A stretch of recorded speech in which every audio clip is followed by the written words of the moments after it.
Welcome back to Behind the Coil. We're going to be looking at Pin2DMD color display. You'll notice there's no display. I went with a company called Elecrow. I'm going to guess that's how it's pronounced. And I have no issues with the product that they've made. I've already put one in my Judge Dredd. I made a few mistakes though, and we'll point those out. One of those being this header. It's on the wrong side of the board. It's supposed to be here. So now I need to correct that. I'm working with them on my next set of boards to correct this issue. That way it's installed on the right side. I just didn't tell them what side to put it on. That's my fault. And during manufacturing, let me remember where it was. It was D1, where the pads in the Gerber file are just a little too close. Yeah, I don't see a D1. Either way, that is all those two issues are my fault. Some people that do these Pin2DMD, they will leave off, say they'll leave off maybe this SAM connector and some of these other headers. For my application, I put everything on there. Yeah, it's maybe a couple of dollars difference over the course of life for this. A couple of dollars is going to pay for itself if I have a customer that needs it for a specific type of machine. There may be a time where this goes into a virtual pinball machine, not always a real pinball machine. So we're not going to really go over the layout of this as far as how to make it to this point, because it's really it's not too bad. I think PCBWay, there's a project on there that you can actually just go and, hey, I want to order these boards just like this project, and you'll get the same thing. I used Elecrow just because of the tariffs.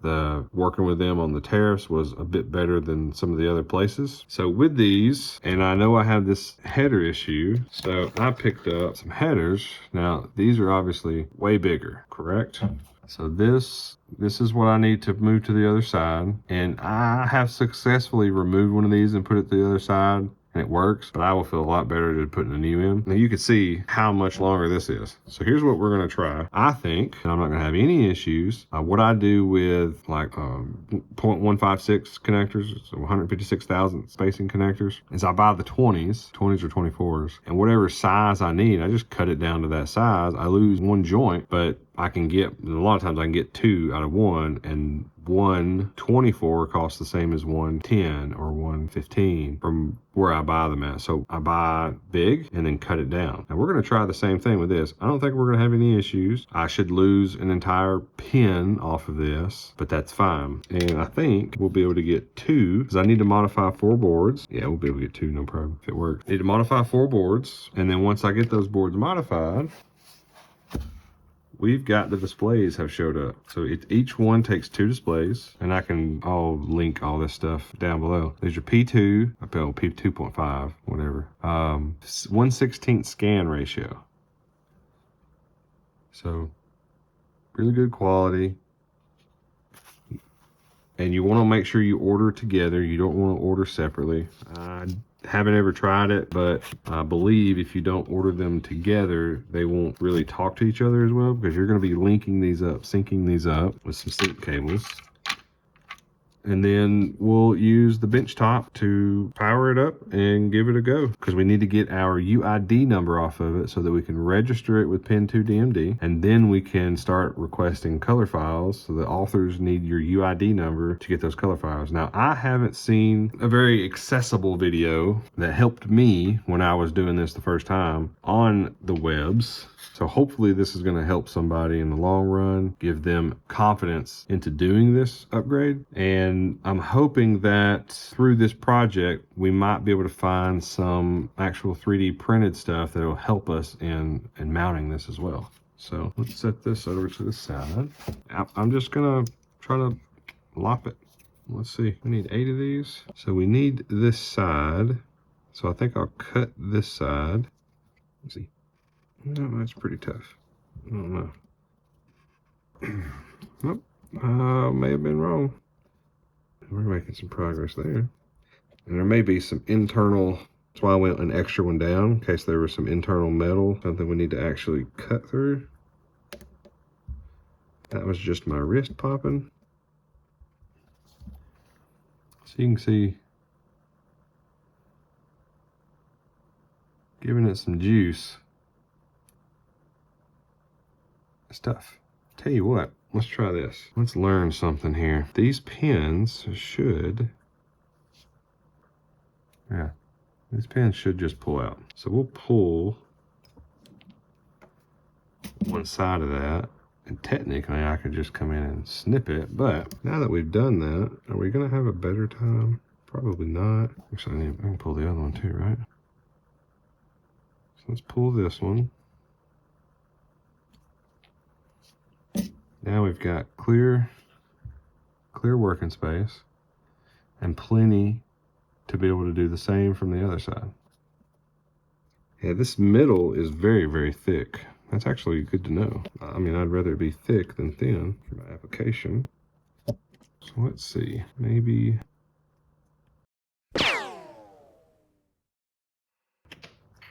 Oop, well, it shot off. We'll have to go find that. But I can clean this side up now, maybe. Oh yeah, a lot better. And that way I'm just cleaning to accept, basically, this is going to plug into here. So I just need to make sure that I've got it enough to fit in this bracket. So we know what we're trying to get it into. Now we can come in this one. Yeah, that'll work. Well, it fires stuff off pretty good. Clean up. And the next order I have of this will be corrected. I've already talked to the rep. They're working to help me rectify this. It's my fault, but they're being very helpful. Yeah, there we go. That works. So it's really just the center that's tough. Oh, there we go. So no, it's not gonna look. So here's the professional side from the factory, and then my side definitely does not look as good. So I can trim this a little bit more. I'm not gonna trim it much because I would rather have more material for support. So now that'll fit in that bracket, no issue. And now let me find the one that shot off like a cannon. That's gonna work great. That's it. It shot 2 pinball machines over.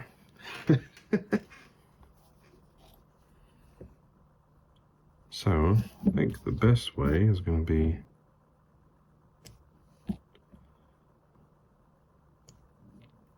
one, 2, 3, 4, 5, 6. Man, I almost could get 3 out of this. If I refine the technique enough, might be able to do that. No, maybe not. Let's see. 1, 2, 3, 4, 5, 6, 7, 8. No, I'd have to, nah, you won't be able to get 3.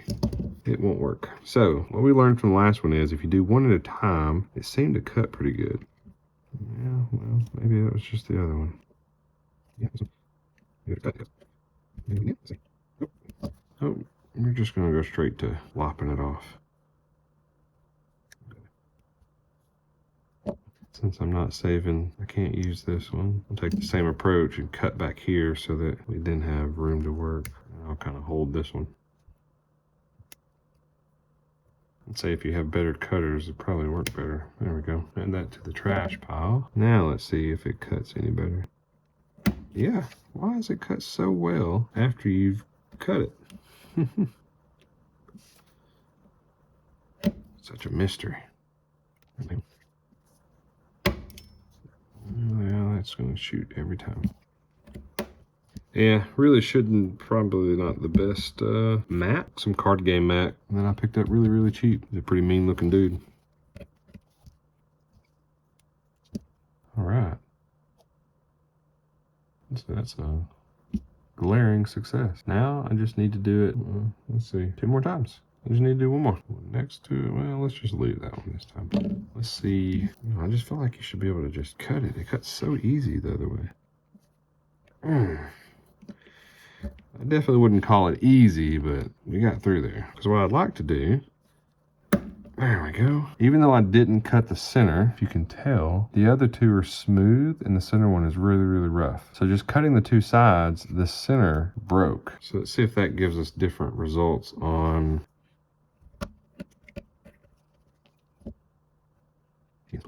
There we go. next to it. So now 1, 2, 3, 4, 5, 6, 7. You won't be able to get 3. It's just not going to work to be able to get 3.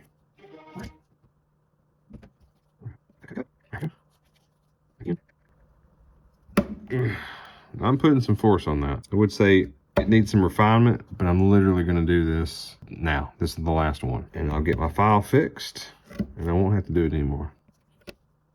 But maybe this will help you. There's a lot of stuff that uses these headers. So we've got our 4, because I have 4 boards that I need to modify. I bought 5, just as the 5's the minimum, as the proof of concept. Judge Dredd works, so therefore the proof of concept is proof. I got way too many. I'll use them for like other projects when I have a board that goes bad, because these will be ribbon cables. Sometimes the headers are bad on PCB boards in pinball machines.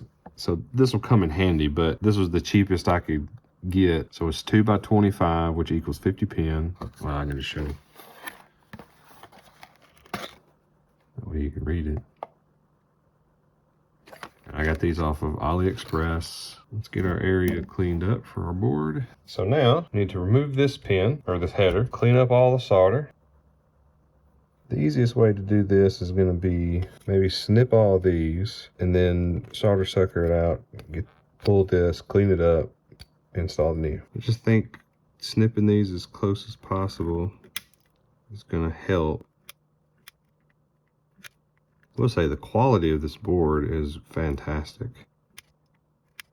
And the shipping. How do I explain the shipping? Oh man. I think the next time I order it, I'm really going to take some good pictures, maybe even make a little video out of it. Unless they shipped it a week before they told me they shipped it. It got from mainland China, my doorstep, 6 days. I saw the updates coming. I'm like, I don't know, that's some kind of system thing. You know, they're doing customs and, you know, whatever the case. I was just making up excuses why it was showing that it was basically like already in Chicago, and the next thing, it was at the doorstep. It shipped via DHL. I don't have much experience with DHL, so maybe they're just that fast. Who knows? Oh, yep. I blocked it. That ain't gonna work, is it? This thing is so powerful. I gotta get used to using it.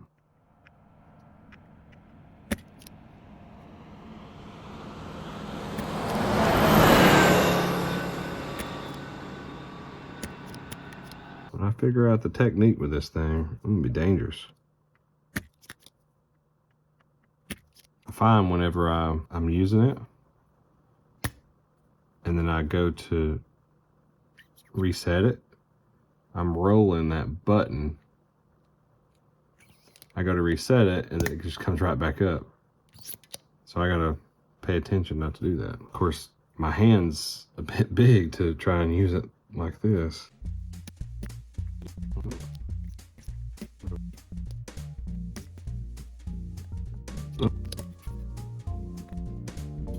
Huh.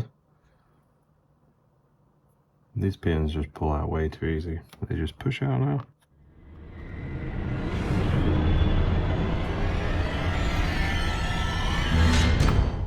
Oh no, look at that. I just scratched it with a soldering iron. This one's mine. I'll just yank these things out of here. Southern coming through a little bit there. Now, I'm doing all this, and I have a Hacko 808 in the shop. You may not have one of those. So,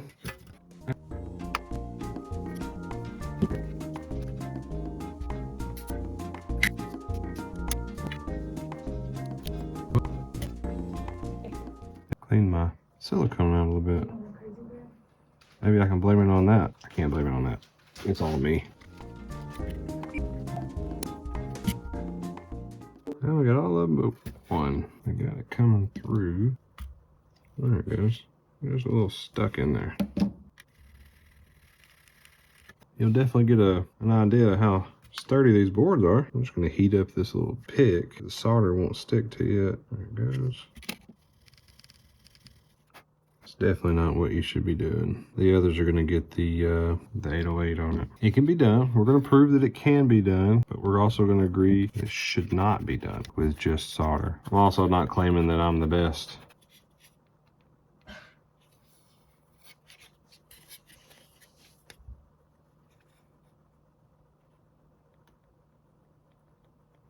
There we go. There's my little helper here. Maybe not. What the other one? I think maybe he'll lay on the back a little bit better.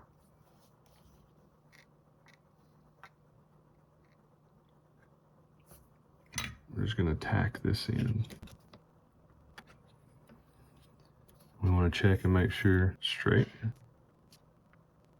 Doesn't take much. I put too much on 3 of these pins so far. These 2 pins have way too much on them. Yeah, so I'll clean it up with some alcohol, but let me see here. These 2 pins have too much solder on them. This pin down here, right here, is too much solder. Yeah, it's definitely not the greatest. We'll get this cleaned up and then we'll install the displays. I think we can agree the last one did not go as smoothly as one would like. So let's get that Hacko 808 out and see if we don't get things a little bit easier. Another call out here is how Elecrow ships these boards. They come completely wrapped up. This is taped and everything. And this multi-layer. Board goes here, folds, folds, folds, folds, and then there's another bubble bag around it, and then it goes inside a box. Inside of that, the headers that are exposed get a little foam over them. Just these 2. These don't need it, they have protection there. So this is an older Hacko 808, but it still gets the job done.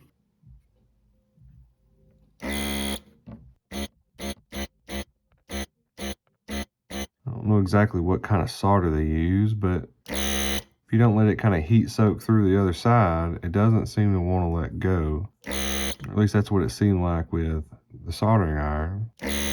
I'm seeming to have a little bit more luck with once it liquefies and then wait just a second and hit it. Seems like it's going through and capturing a little bit more of that other side. So a whole lot better outcome on that one. We had one that didn't really pull that well. So let's see if we can free up. Just moving those pins off the walls. I'd say the majority of them just slid right out. Of course, you heat them up and they get a little loose in there. So let's just do a little heat and push. Yeah. That one still full. Oh, it came right out though. Oh, scratch another one.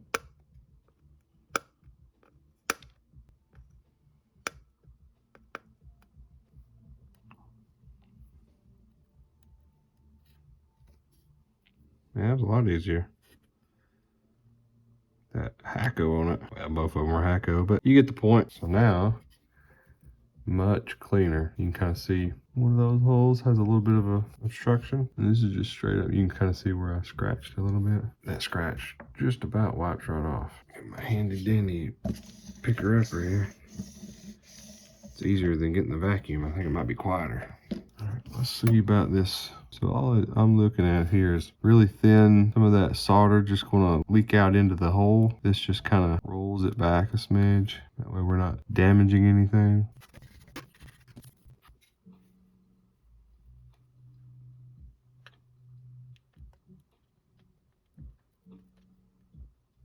There we go.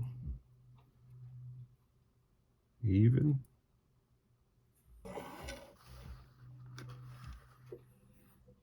Get one corner of this tacked. And check it. Do you like what we see? Try to put a little less on there. Fail miserably.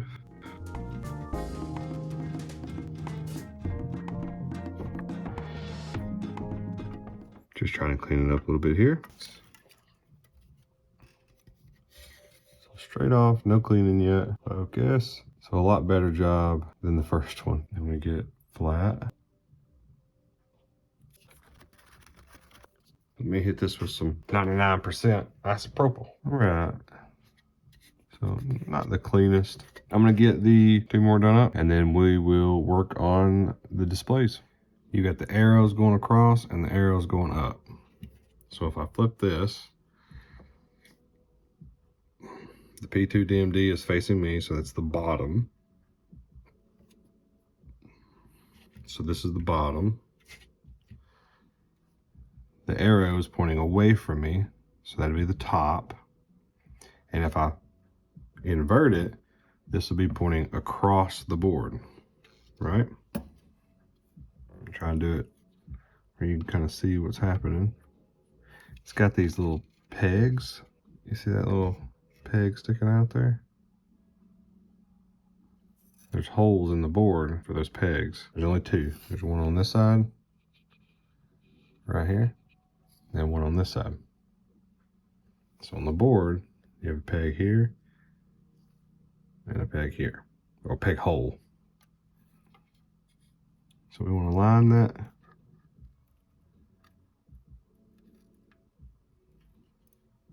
Connector up. You can kind of feel it start sitting. And I like to support it here.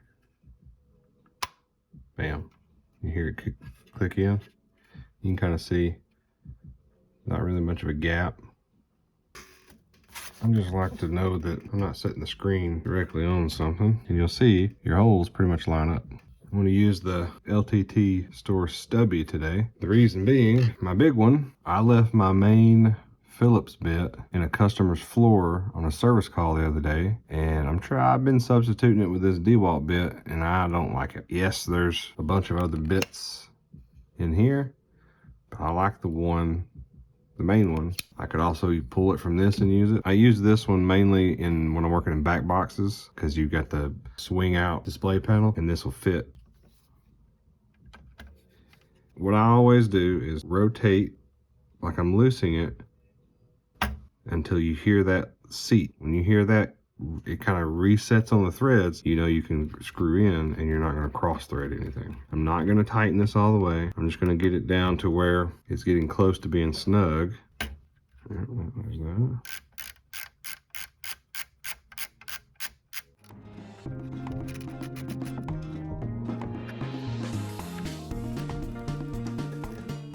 So before I go tightening everything up with this, I'm going to grab another piece of foam. What we're going to do is kind of change this up a little bit. There we go. Okay. Now this one still pointing away from me, and it's going across the board. Now we're on the other side of the board now, so I'm not going to invert this one. We're going to slide this one in. I'm just kind of set it under here. I'm going to bring the other one to marry up with it. There we go, it sits. And you see you've got a lot of adjustment here. You want these two displays to sit flush with each other so you don't have a line that goes down the center of your display. Both displays are held on there, but they're not tight. So this one, we know is connected to that header. And you can see we've got a gap. So what we want to do is line that up and figure, you know, this one's probably gonna have to come over some. It's gonna have to finagle a little bit. It's probably pretty close there. So I'm gonna tighten the bottom two for the display that's in the connector. I'm not gonna Hercules it or He-Man it, just snug. And I'm gonna double check. Everything's looking good. I'm just going to kind of support that and tighten the bottom two of the top display.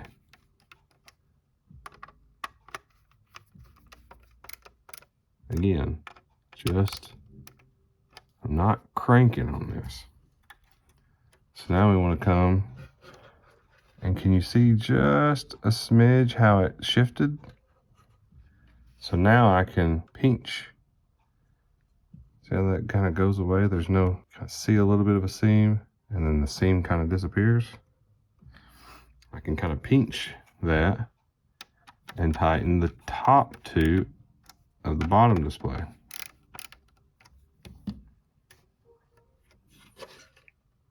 And now see,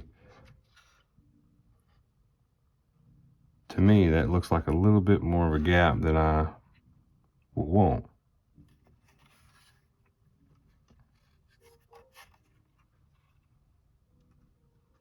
So I'm going to loosen the bottom one of that one side of the top display. So the bottom one of the top. That loosens this corner here. You kind of see. Come on. I can now maneuver this and work on that gap some more. It looks like doing that's going to work. And once you get everything together and you get a picture on this, you may find that you need to adjust it a little bit more. So now I'm just kind of tightening the top, tightening this one corner that I loosened. Just double check this other one. Let's look at our gap. No gap. Looks fantastic to me. Center it a little bit for you. So now you've got a couple of things. I need to get some rubber bands. Probably use a zip tie, but they don't just come the shortest length. They're not really short. They're a little bit longer than what we need, but we're connecting these two connections with the ribbon cable. Now, the way these are set up, these are keyed from whoever manufactured these in China. These are keyed. This here fits into this little slot. So you can't really put these ribbon cable types on wrong because it won't let you put them in. So this one's going to go in this way, and this one's going to go in this way, here, and this one's going to be here. And you kind of see, like I was saying, comes a little long.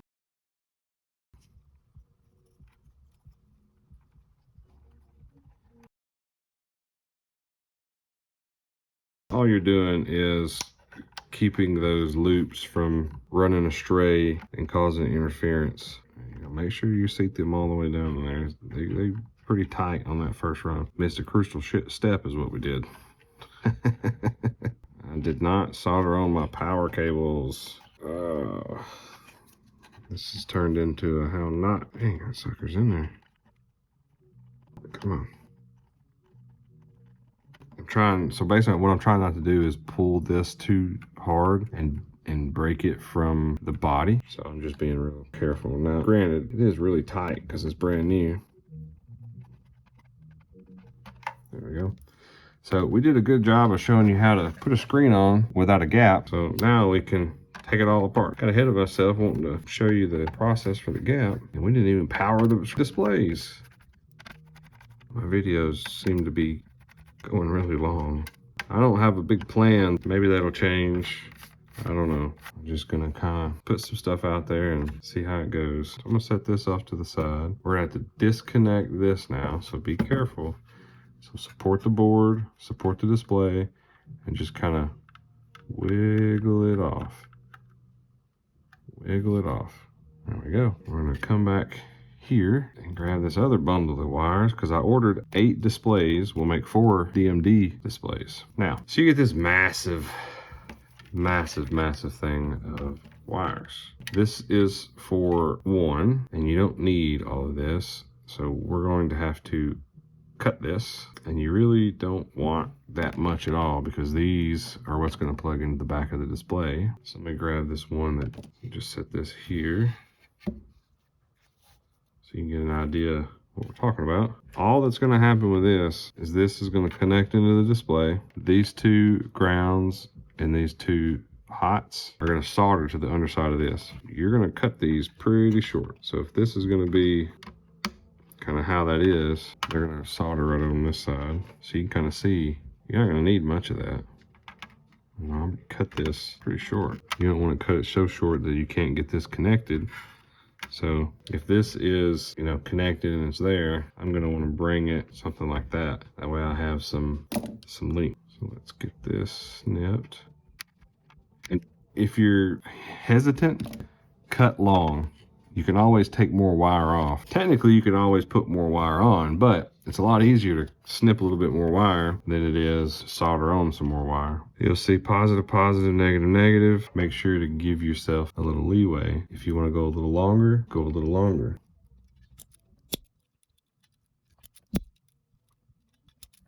I'm just stripping these wires back. I'm gonna use some flux. I'm gonna have a little bit of issue with this though. You can kind of see I did a bad cut job, different lengths. We got some pretty big pads, so we shall see. So I used this ruby fluid soldering paste. It works really well getting that solder to flow on some of these wires. I like to tin them up. I just stick them down in it. There we go. Grab a little solder and just tin away.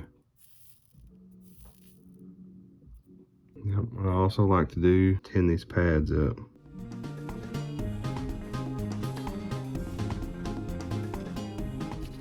Let me get my little homemade fumer extractor that's not going to work, but I'm going to still use it. Well, I don't know what I did with it. So I have set up a little bitty hand fan is what they call them. Well, get it set up where a little bit of breeze comes across here. So let's get back to that. See if we can breathe a little bit easier. Nope, that did nothing. Blowing on me. Jeez. Where's that? We need to get our other one done up as well. Try and make it about the same length. We'll cut these a little bit better. Quite a bit left over. That's a little bit better. So I'm just going to kind of stick this underneath and use the weight of the board to kind of help hold.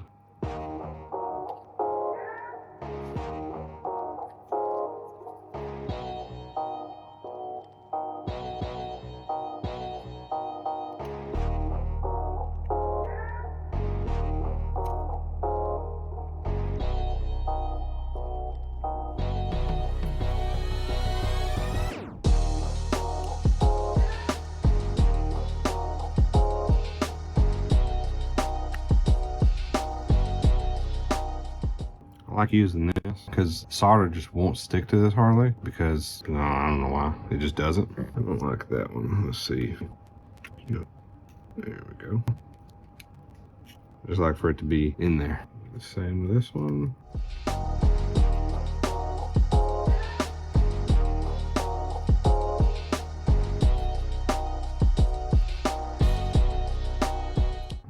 Doing those a little short wasn't the best, so don't do that. We'll be all right. Now we repeat the process. The bottom of the display board is here. Here's Pin2DMD. So the bottom is here. So if we tried to do this way, it's going to be going away from us and down. So we want to make sure it's this way when we connect.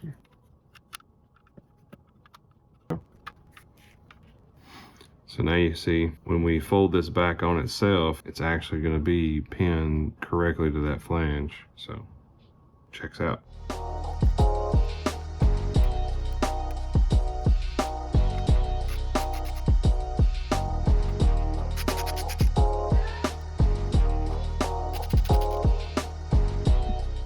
Again, match up your arrows. Bottom of the display, you want your arrows pointing away from the bottom, so pointing up, and a left to right, so left to right arrow pattern.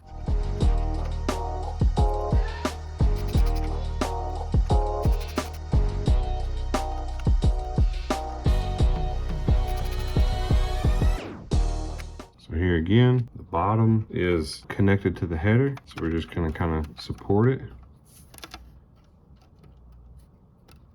Kind of hold those together. You can kind of see it's not sitting all the way. Get those bottoms, so those bottom two screws, and just look at that gap. I'm looking at it, see how you can see. I'm just lining that up to where there's no gap. I'm just supporting that to where I can screw it and hold it at the same time. The bottom of the what is now the top display. The bottom two of the top display, because once they kind of cinch down, you're going to see how they sit. Let's see. You can kind of see there's a little flex. This side isn't tightened down, so a little bit of pressure. It looks pretty good. So now we tighten the top two of the bottom display, and we look again. So now I'm kind of seeing, you can kind of see that stripe I don't want that. So now that I've tightened those two, just make sure they're snug. We're gonna loosen and just make sure that we're gonna sit down and kind of see how it moves there. So just line it up and go ahead and do the top ones. Get a full seat. And then let's see.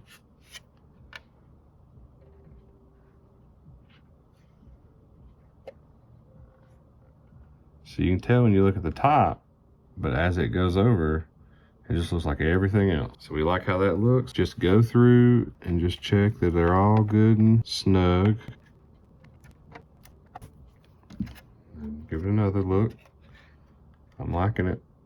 Looks good to me. Now let's get it over here. Now we can connect our power cables like we weren't gonna be able to do the first time. They're just pretty stiff little wires. You can do them longer if you wanted. That way you could, I don't know, maybe fish them underneath or something. I don't think this is going to be any issue. You can kind of do two this way and two this way. They'll kind of sit a lot flatter. Let me put this other one in and show you what I mean. So you can kind of see how that sits out. You can kind of make a heart and they will sit a good bit flatter profile wise. So just preference, I guess. Like if you're putting in a WPC, probably doesn't matter. If you're putting in a Data East, might get a little tight. You might want to do the heart thing. Then we'll put our ribbon cable back in, and that is a Pin2DMD display built. Now I'm going to reset up at a different station. That way, because I don't have a capture card, so I can't do a capture. I don't have a capture card anyway, but I can't do a capture card and capture the screen. So we're gonna set this up to where you can see the Pin2DMD editor and the display. We'll get it hooked up to some power and get the software loaded on it.